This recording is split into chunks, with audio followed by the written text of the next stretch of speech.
بسم اللہ الرحمن الرحیم۔ تمام ناظرین کو مہر قاسم کی جانب سے لفظ آف نالج میں خوش آمدید۔ ناظرین، ہم آپ کو اس ویڈیو میں دنیا کے 10 متکبر ترین لوگوں کے بارے میں بتائیں گے، جن میں سے کچھ اپنی دولت، کچھ اپنی عقل و ذہانت اور کچھ لو لشکر کے نشے میں ایسے غرور اور تکبر میں مبتلا ہوئے کہ انہوں نے اپنے خالق یعنی رب تعالیٰ کو ہی للکارنا شروع کر دیا، لیکن دنیاوی شان و شوکت کی وجہ سے بلندیوں پر براجمان یہ مغرور لوگ ساری دنیا کے لیے نشان عبرت بن کر رہ گئے۔ نمبر 1، ابو جہل۔ دوستو، ابو جہل دشمن خدا تھا۔ یہ بدبخت اسلام اور پیغمبر اسلام کو تکلیف پہنچانے کا کوئی موقع ہاتھ سے جانے نہیں دیتا تھا۔ یہ اسلام، اللہ تعالیٰ اور پیغمبر اسلام صلی اللہ علیہ وآلہ وسلم سے حد درجہ بغض رکھتا تھا۔ اسے اپنے علم اور ذہانت پر غرور تھا۔ یہ بدبخت اسلام کی راہ میں ایک خاردار جھاڑی کی مانند تھا۔ پیغمبر اسلام صلی اللہ علیہ وآلہ وسلم نے ابو جہل کو اپنی امت کا فرعون کہا ہے۔ دوستو، ابو جہل کا اصل نام عمر بن حشام تھا۔ یہ بدبخت نبی رحمت صلی اللہ علیہ وآلہ وسلم کا چچا تھا اور مکہ کا سردار تھا۔ جب آپ صلی اللہ علیہ وآلہ وسلم مدینہ کی طرف ہجرت کرنے والے تھے تو ابو جہل نے مکہ کے دوسرے سرداروں سے مل کر پیغمبر اسلام صلی اللہ علیہ وآلہ وسلم کو نعوذ باللہ قتل کرنے کا منصوبہ بنایا تھا، جسے اللہ تعالیٰ نے خاک میں ملا دیا تھا۔ دوستو، یہ بدبخت اور لعین شخص اللہ تعالیٰ سے بغاوت اور سرکشی کی آگ میں جلتا رہا اور آخرکار غزوہ بدر میں 2 کم سن بچوں حضرت معاذ اور حضرت معوذ رضی اللہ تعالیٰ عنہ کے ہاتھوں جہنم واصل ہوا، اپنے دردناک انجام کو پہنچا اور دنیا کے لیے نشان عبرت بنا۔ نمبر 2، شداد۔ دوستو، شداد قوم عاد کا بادشاہ تھا۔ یہ بہت ظالم اور جابر بادشاہ تھا۔ دوستو، ایک دفعہ کچھ مسافر ایک بحری جہاز پر سفر کر رہے تھے کہ اچانک سمندر میں طوفان برپا ہو گیا، جہاز تباہ ہو گیا اور جہاز میں موجود تمام مسافر سمندر میں ڈوب گئے سوائے ایک عورت کے جو ایک تختے پر محفوظ رہی۔ اس وقت وہ عورت درد ذہ میں مبتلا تھی۔ اس نے ایک بچے کو جنم دیا اور مر گئی۔ وہ بچہ اس لکڑی کے تختے پر تیرتا ہوا ایک جزیرے پر پہنچا۔ ایک شیرنی نے اللہ تعالیٰ کے حکم سے اسے اپنا دودھ پلایا اور وہ ایک طاقتور کڑیل جوان بنا۔ دوستو، وہ کوئی اور نہیں بلکہ شداد تھا۔ اللہ تعالیٰ نے شداد کو قوم عاد پر حکومت دی، لیکن وہ غرور اور تکبر میں مبتلا ہو گیا۔ ایک دن اس نے حضرت ہود علیہ السلام سے پوچھا کہ اگر میں اللہ تعالیٰ کا دین قبول کر لوں تو اللہ تعالیٰ مجھے کیا دے گا؟ حضرت ہود علیہ السلام نے فرمایا کہ اللہ رب العزت تجھے جنت عطا کرے گا۔ شداد نے جب یہ سنا تو زور سے ہنسا اور کہا کہ ایسی جنت تو میں بھی بنا سکتا ہوں۔ پھر اس نے اللہ کے مقابلے میں ہو بہو جنت بنائی، لیکن اللہ تعالیٰ نے اسے جنت میں داخل ہونے کی مہلت تک نہ دی، اور وہ جب جنت میں داخل ہونے کی کوشش کر رہا تھا اللہ تعالیٰ نے اسے عبرتناک موت سے ہمکنار کیا۔ نمبر 3، فرعون۔ دوستو، فرعون کسی بادشاہ کا نام نہیں بلکہ ایک عہدہ تھا۔ جو بھی مصر کا بادشاہ ہوتا اسے فرعون کہا جاتا تھا۔ حضرت موسیٰ علیہ السلام کے دور کے فرعون کو تاریخ کے ظالم ترین فرعون کا درجہ حاصل ہے۔ یہ خدا ہونے کا دعویٰ کرتا اور مصر کے لوگوں سے اپنی عبادت کرواتا تھا۔ رب کائنات نے حضرت موسیٰ علیہ السلام کو اس کے پاس اللہ کے پیغام کے ساتھ بھیجا، لیکن یہ فرعون باز نہ آیا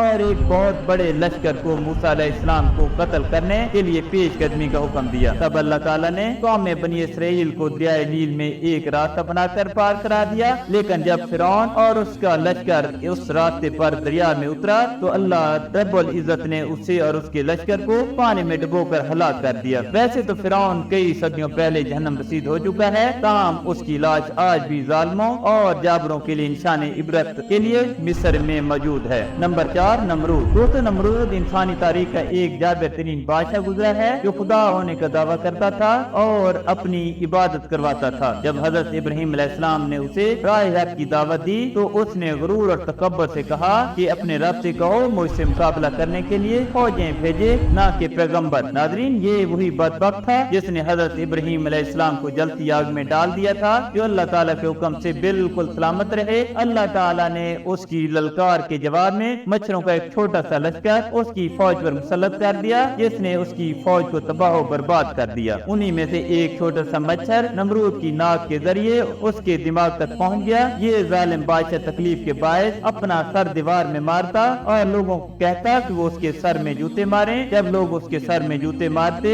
تب جا کر اس کے دماغ کو سکون ملتا۔ اللہ تعالیٰ کے لشکروں کو للکارنے والا اس کی ایک ادنا سی مخلوق کے ذریعے ایسے دردناک عذاب میں مبتلا ہوا کہ جو لوگ اس کی عبادت کرتے تھے وہ اب اس کے سر میں جوتیاں مارتے تھے۔ کئی سال عذاب مبتلا رہنے کے بعد یہ بادشاہ ایک عبرتناک موت سے ہمکنار ہوا۔ نمبر 5 ابرہا۔ دوستو ابرہا سن 570 عیسوی میں ملک کے یمن پر حکومت کرتا تھا۔ یہ بہت طاقتور اور ظالم بادشاہ تھا۔ یہ مسیحیت کا پرجوش حامی تھا جس نے ایک عبادت گاہ تعمیر کروائی، لیکن اس عبادت گاہ کو وہ شہرت حاصل نہ ہو سکی جو مکہ میں خانہ خدا کو حاصل تھی۔ لہذا غرور اور تکبر اور حسد میں مبتلا ہو کر اس بادشاہ نے ایک لشکر جرار کے ساتھ مکہ پر حملہ کیا اور اس لشکر میں گھوڑے اور ہاتھی بھی شامل تھے، جو عربوں کے لیے ایک انوکھی اور خوفناک چیز تھی۔ اس وقت عرب کا کوئی قبیلہ ابرہا کے لشکر سے مقابلہ کرنے کے قابل نہ تھا۔ تب اللہ تعالیٰ نے خود اپنے گھر کی حفاظت فرمائی اور آسمان سے ننھے پرندوں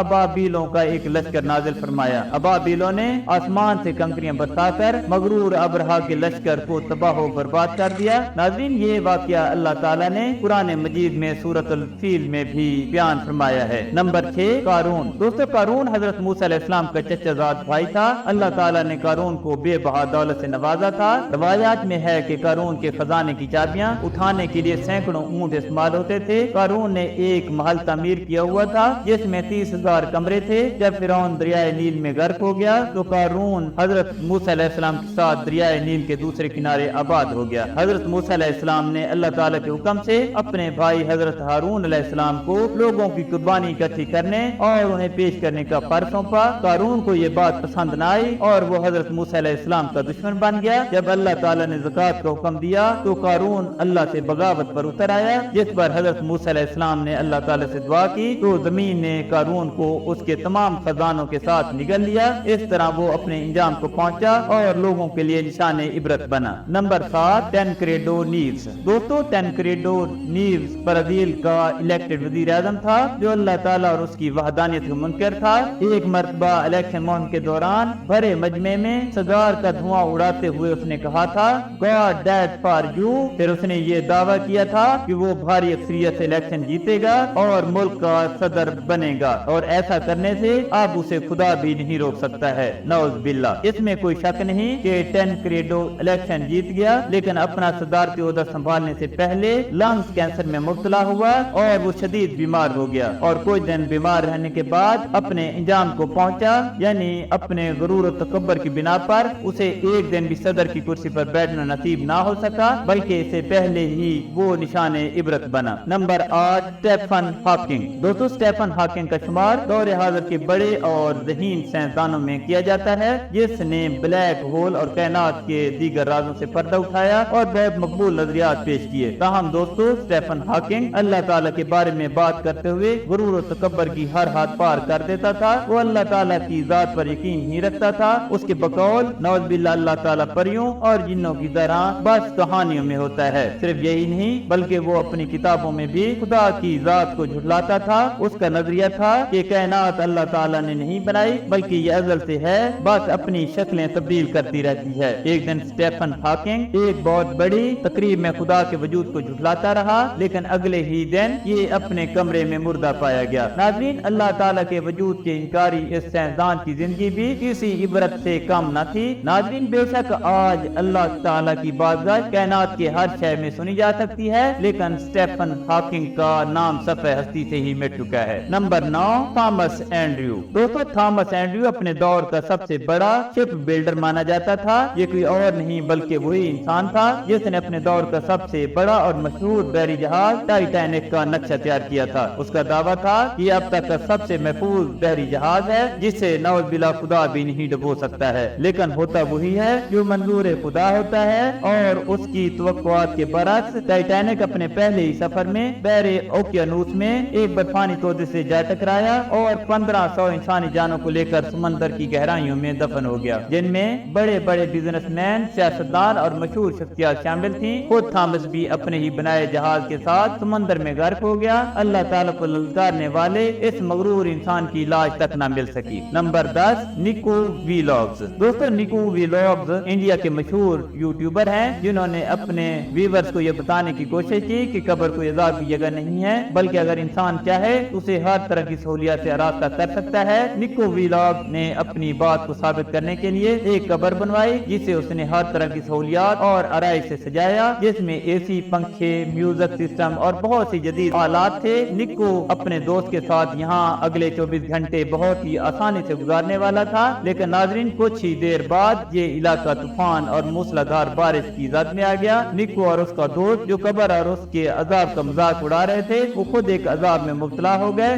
قبر میں پانی بھرنے کی وجہ سے الیکٹرک آلات ہی ان کی جان کے خطرہ بن گئے۔ نکو کے دوستوں نے اسے کافی مشکل سے باہر نکالا، لیکن اس وقت تک نکو کی حالت کافی خراب ہو چکی تھی۔ اسے ہاسپٹل پہنچایا گیا۔ اس طرح اس نے اپنا انجام اسی دنیا میں ہی دیکھ لیا۔ دوستو اگر آپ کو یہ ویڈیو اچھی لگی ہے تو ویڈیو کو لائک کر دیں اور چینل کو سبسکرائب کر دیں تاکہ نئی آنے والی معلوماتی ویڈیوز آپ تک بر وقت پہنچتی رہیں۔